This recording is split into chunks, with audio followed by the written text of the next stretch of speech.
challenge yourself in training. Hey everybody, it's Michael with Asymmetrical Preparedness. That's exactly what I did today. Exactly what me and the guys did today. My group, my team, my tribe.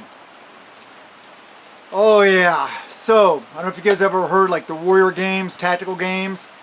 Yeah, we basically did a course like that, set up. It was very interesting and good learning points.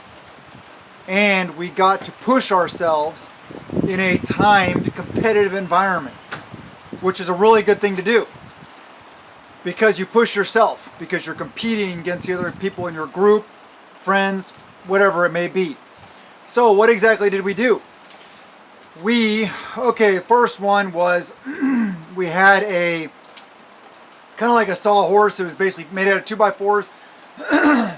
The first 2x4 is about this high, and then we had one about there. It'd be equidistant between here and the ground to climb up and over.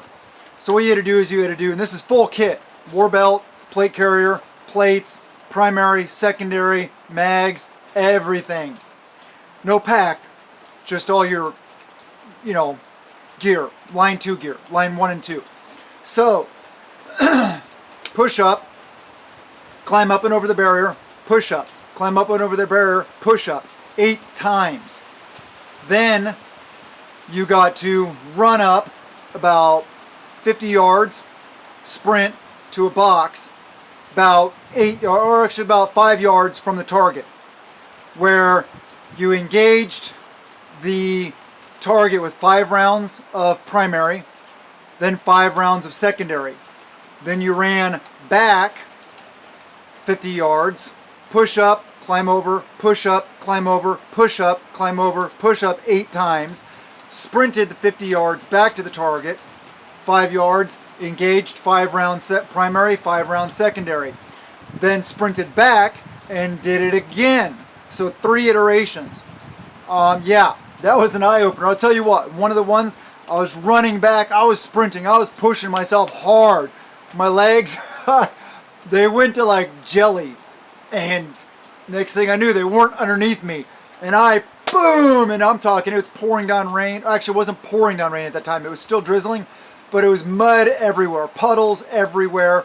And I bit it right in this puddle, just totally muddy. Had a great time. Jumped back up, kept on going, because that's what we do, right? Yes, we don't quit. Then after that, got a little bit of a break while other groups were running through that. We ran 3 guys at a time, 3 lanes. And then we took turns timing, all that kind of stuff like that. Then the next iteration was at the same stand. We started at the target. We ran the 50 yards. We went underneath. We removed that middle board, or 2x4. You had to climb underneath, grab your secondary mag with 2 rounds. That's right, with 2 rounds.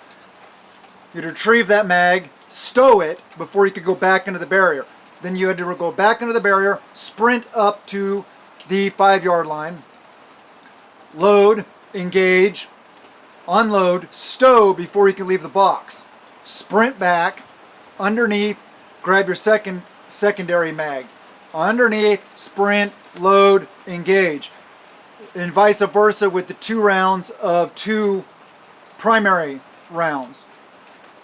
Then the third iteration, that was the third iteration, I'm sorry. The second iteration was you were standing at the target, you sprinted to the 50 yards, you climbed over the barrier, you retrieved, you had to don your kit. We had our war belts on, so you had to put in your plate carrier, primary. Then we had to run up around this course, which was about, probably about 200-ish yards.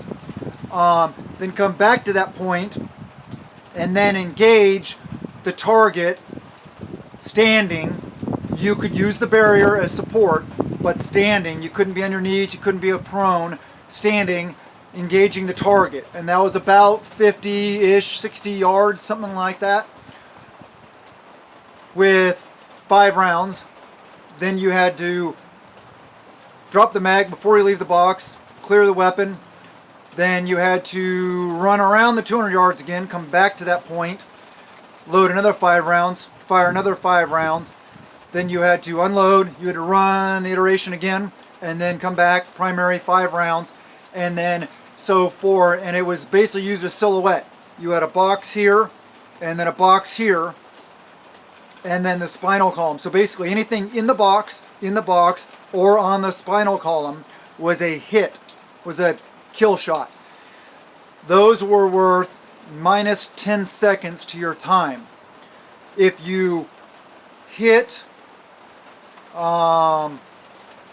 if you hit body but not inside the box, that was a 0 second. It was just a hit. And then if you missed, if you were outside the target, if you had a miss, then that was a plus 10 seconds to your time. So it added up. So it was challenging. Lessons learned. I made the right choice. I was trying to figure out if I wanted to go waterproof boots and or high traction shoes, aka Solomon Speedcross 5s. Wise choice. I took traction. Merino wool socks, so I got soaked. They kept me warm. I was able to do the things. So good choice there. Pace yourself. That was a lesson learned. I was trying to do too gung-ho. What was another lesson learned? When you're up and over the barriers and doing the push-ups, retain control of your muzzle. Because I didn't all the time. I didn't at first because I thought it was on my back. I stowed it on my back and I thought maybe it would kind of stay there. No, it doesn't. And my muzzle got in the dirt and I got a little bit of dirt in the muzzle. So before I took off in one of the stages, I had to hit the rifle against the barrier to knock the dirt out because that's a safety issue. So that took me some time. What else took me some time? So on one of the very first iteration of the very first thing. Okay, I have a one of those G Perfection type secondaries. Yeah. And I had the True Glow TFX Pro sights. Front sight's long. It's a tritium and a fiber optic. Nice combo. But because they're longer, what had happened was the back here on this side had kind of tilted out this direction a little bit, but it affects quite a bit. So I know that I have to go off to the right a little. I have to hold right. During the excitement and everything like that, I forgot to do it. So I had 2 misses before I realized, oh shoot, hold right. After that I was good. After that, every single round I put on target was a kill shot. 100%. Good to go. That's the way it should be. It was challenging, it was tiring, and it was good competition amongst the guys. So, anyways, some older dudes that they kind of did the climb overs, they didn't do the push-ups. We had a couple of guys drop out because it was difficult. It was very, very challenging. But all in all, it was a great training day. It was a lot of fun. We really got to push ourselves. The very last run of the in the last iteration, I pulled my left hamstring. I'm hoping it's not too bad, but it's kind of hurting. I don't think I pulled it bad. It's just a strain. Maybe I strained it, but it's it's hurting a little bit. I'm gonna sleep good tonight because I really pushed myself. I challenged myself. I encourage you guys to do the same thing. Get out there, even if it's by yourself, and do things like this. Even if you don't do the pewing in between, set up obstacle courses.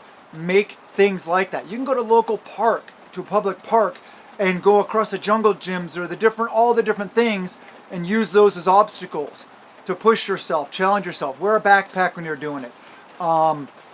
Something to push yourself, to challenge yourself, to get that stress level up.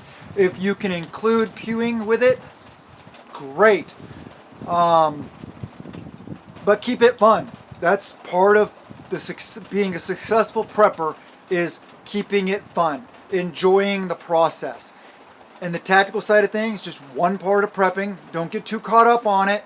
It is a very important part, but remember all the other parts. Like I said, we had a great time, learned a lot, some lessons learned. I definitely learned that I'm fairly fit. I work out, but I definitely learned that I need to up my cardio game. I want to be much stronger cardiovascularly. So that's my goal. That's my point I take home and I work on throughout the week until next training session with the guys. So I hope you have guys and or gals. I hope you guys have a group that you can go to and do these things with. It's very important. The camaraderie, the training, the lessons learned, the experiences, and increasing your capabilities and abilities. Very important. If you guys haven't yet, please subscribe, hit the like button, comment below, share the videos, ring the notification bell.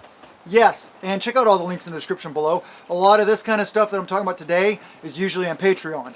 Check out the link description below. You really want to be one of the cool kids on Team AP, then join us on Patreon. It's $1 a month. Come on, seriously, it's $1 a month. Hundreds of good videos there. But anyway, I love you guys. Make it fun. Yes, make it fun. Have a wonderful day, and blessings to you and yours.